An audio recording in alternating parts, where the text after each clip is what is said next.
Hüceyrənin üzvü birləşmələri. Biz bilirik ki, hüceyrənin üzvü birləşmələri sulallar, yağlar, karbohidratlar, nuklein turşuları, DNT, RNT, ATF və vitaminlər və s. aiddir. Mütləq şəkildə vitaminləri unutmayaq. Vitaminlər üzv birləşmələrdir və polimer maddələrdir. Polimer o maddələrə deyilir ki, onlar kiçik molekullu birləşmələrdən, yəni monomerlərdən əmələ gəlir. Yəni monomer, polimer, bir çox monomerlər birləşərək polimer birləşməni əmələ gətirir. Polimerlər eyni növdə ola bilər, eyni növ monomeri də ola bilər. Polimerlərin monomeri müxtəlif də ola bilər. Məsəl üçün, yadınızda qalsın, zülalların monomerləri amin turşularıdır. Amin turşuları İrandan, yer üzərində təbiətdə 150 ədəd amin turşuları var, lakin onlardan 20 ədədi zülalların tərkibinə daxildir. Yəni, növ müxtəlifliyi daha çox olan üzv maddə, məsəl üçün, biz zülalları deyə bilərik ki, 20 növ amin turşularından təşkil olunmuşdur. Əlavə olaraq bir də var biopolimerlər. Biopolimerlər o polimerlərə deyilir ki, kitabımızda da verilib, canlı orqanizmin tərkibinə daxil olan polimerlər biopolimerlərdir və onlar bütün canlıların hüceyrəsinin əsas hissəsini təşkil edir. Deməli, biopolimerlər canlı orqanizmdə rast gəlinən üzv birləşmələrə biopolimerlər deyilir. Üzv maddələrdən ən geniş yayılanı əsas enerji mənbəyi olan karbohidratlardır. Yadınızda qalsın, karbohidratlar üzv maddələrdən hüceyrədə əsas enerji mənbəyidir.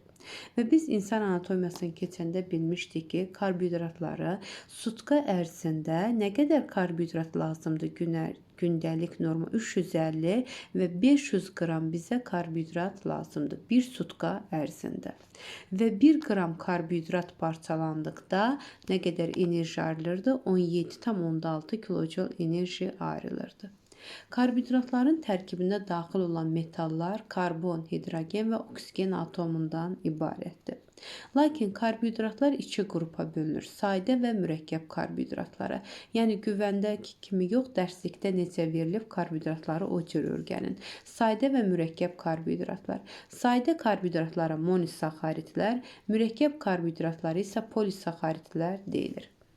Gəlin görək monosaxaridlər hansılardır? Monosaxaridlər ümumiyyətcə yadınızda qalsın 3 karbonlu və 8 karbonlu olan monosaxaridlər vardır. Başqa cür adı sadə şəkərlər adlanır. Monosaxaridlərə triozalar, pentozalar, tetrozalar, daha sonra heksozaları misal göstərmək olar. Heksozalardan ən geniş yayılmışı qlukoza, fruktoza, galaktozanı misal göstərə bilərik. Daha sonra pentozalardan 5 karbonlu, yəni monosaxaridlərdən dezoksiriboza və ribozanı misal göstərmək olar. Dezoksiriboza karbohidratı yadınızda qalsın DNT molekulunun tərkibinə daxildir. Riboza isə RNT və ATF molekulunun tərkibində rast gəlinə bilər. Düzdür, keçəcək, amma buradakən yadımızda saxlayaq ki, riboza karbohidratına həm biz ATF molekulunda, həm də RNT molekulunda rast gələ bilərik. İki monosaxarid isə birləşərək disaxaridlər əmələ gətirir. Disaxaridlərdə isə misal göstərmək olar süd şəkərini, sonra şəkər çuğundurunu, saxarozanı, maltozanı, burada verilməyibdir, laktozanı misal göstərə bilərik. Çuğundur və ya qamış şəkəri saxarozadır, şəkər tozu alınır.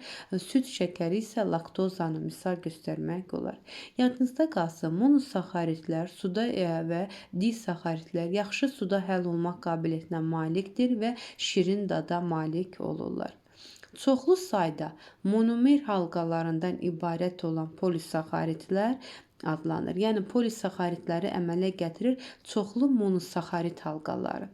Polisaxaridlərə misal göstərmək olar nişasta, selüloza, pektin, glikogen, Xitin molekullarına misal göstərmək olar. Testlərə düşür. Nişasta polisaxariddir. Yadınızda qalsın, nişasta eyni monomerdən əmələ gəlmişdir. Bir növ monomerdən əmələ gəlir. Yəni bir neçə qlükoza, 2 ədəd qlükoza birləşərək, daha doğrusu kimya vəsaitində var, 2 ədəd qlükoza molekulu birləşərək bir ədəd nişastanı əmələ gətirir. Nişastadır, selülozadır, bitkilərdə rast gəlinir. Biz bilirdik ki, bitkilərin xarici qılafı selülozadan təşkil olunmuşdur. Göbələklərdə xarici qılaf təşkil olunmuşdur xitin molekulundan. Bundan başqa xitin həşəratların da xarici skeletini təşkil edir. Deməli, biz mürəkkəb karbohidrat olan xitinə həm həşəratlarda, həm heyvanlar aləmində, həm də göbələklər aləmində rast gəlmək olar. Glikogen isə heyvan hüceyrəsində ehtiyat halında toplanan glikogendir. Başqa bir adı da glikogenin heyvani nişasta adlanır. Selüloza əsasən yadınızda qalsın bitki mənşəli olan qidalarla daha çox zəngindir. Pektin maddəsi isə əsasən meyvə ətinin tərkibinə daxildir. Ən mühüm xüsusiyyətlərindən biri bəzi zəhərli maddələri, ağır metalları özünə birləşdirmə xüsusiyyətinə malikdir ki, məsəl üçün pektin maddəsi ilə zəngin olan maddə balqabağı misal göstərmək olar. Əlavə demək istəyirəm ki, molekul kütlələri artdıqca, yəni polisaxaridlərin şirin dadı və suda həll olma qabiliyyəti tədricən itir. Yəni polisaxaridlər bir qayda olaraq suda həll olmur, şirin dada malik deyildir. Digər karbohidratlar isə, yəni monosaxaridlər və disaxaridlər suda həll olur və şirin dada malik olur. Testlərdə də var, yəni monomer halqalarının sayı artdıqca polisaxaridlərin suda həll olma qabiliyyəti və şirin dadı getdikcə zəifləyir. Yəni qrafikdə də belə göstərsək, tərs olur da. Yəni monomer halqaların sayı nə qədər çox olarsa, onların şirinlik qabiliyyəti və suda həll olma qabiliyyəti azalmış olar. Karbohidratların bioloji rolu dedikdə nə başa düşürük? Karbohidratlar dedik ki, əsasən enerji mənbəyidir. Hüceyrənin hərəkəti, sekresiyası, biosintezi məhz bu enerji vasitəsilə həyata keçirilir. Karbohidratlar əsasən inşaat və energetik funksiyalarını da həyata keçirir. Və burada da qeyd olunub ki, göbələk və bəzi heyvan hüceyrələrində xitinə rast gəlinir. Digər üzvü maddələrimiz lipidlərdir. Lipidlər də suda həll olmayan üzvü birləşmələrdir. Lipidlərə həm bitki hüceyrələrində, həm də heyvan hüceyrələrində rast gəlinə bilər. Lipidlər içərisində ən geniş yayılanı yağlardır. Yağların bilirik ki, gündəlik sutkalıq normamız bizim nə qədər idi? Sutkalıq norması yağların 80 və 100 qrama malikdir. Və bu 80 və 100 qramın 30 qramı bitki mənşəli yağlardır. Lakin yağlar 1 qram yağ parçalandıqda 38,9 kilojul enerji ayrılır. 1 qram karbohidrat parçalandıqda 17,6 kilojul enerji ayrılırdı. Lakin yağlarda 38,9 kilojul enerji ayrılır. Bundan əlavə məsələ həllərinə düşə bilər. 1 qram yağ parçalandıqda 1,1 qram su ayrılır. Yəni yağların parçalanmasından 1,1 qram su ayrılır. Yağlar əsasən inşaat, energetik və tənzimləyici funksiyasını da yəni qida toplayan funksiyanı da həyata keçirir. Əsas burada nəyə fikir verməliyik? Yağlar hüceyrənin quru kütləsinin 5-15%-ni təşkil edir. Pi toxumasının isə 90%-nə qədərini yağlar təşkil edir. Deməli, hüceyrənin quru kütləsinin 5-15%-ni yağlar təşkil edir. Pi toxumasının isə 90%-ni təşkil edir. Ümumiyyətlə, bitkilərdə yağlar əsasən meyvələrdə, toxumlarda toplanırdı, düzdürmü? Heyvanlarda isə əsasən pi təbəqəsi halında toplanır.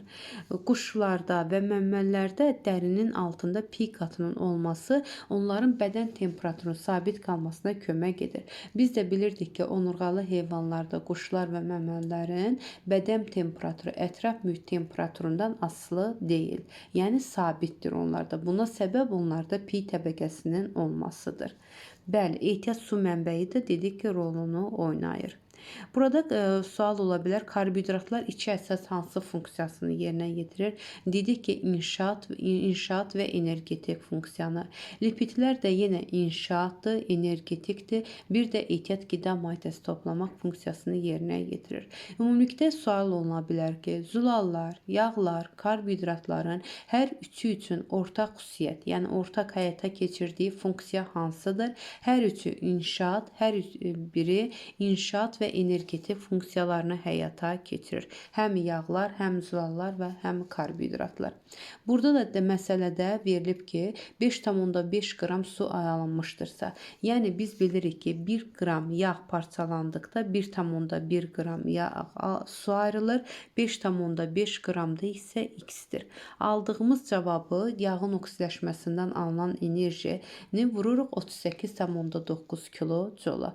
1 qram karbohidratla parçalandıqda bilirik ki, 38,9 kJ, üzr istəyirəm, 17,6 kJ enerji ayrılır.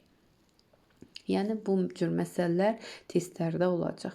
Lipidlərə aid olan düzgün fikirləri seçin dedikdə 1 qramın tam parçalanmasından bəli, digər üzvü birləşmələrə baxanda daha çox enerji ayrılırdı. Düzdür, nisbətən. Doğru fikirdir. Heyvanlarda bədən istinin tənzimlənməsində iştirak edən qat əmələ gətirirdi. Pi qatı doğrudur. Bitki və heyvanlarda ehtiyat halında toplanır. Bəli, hər ikisində. Bəzi heyvanlarda əlavə su ehtiyatı toplayır. Tamamilə doğrudur. Oksidləşməsindən.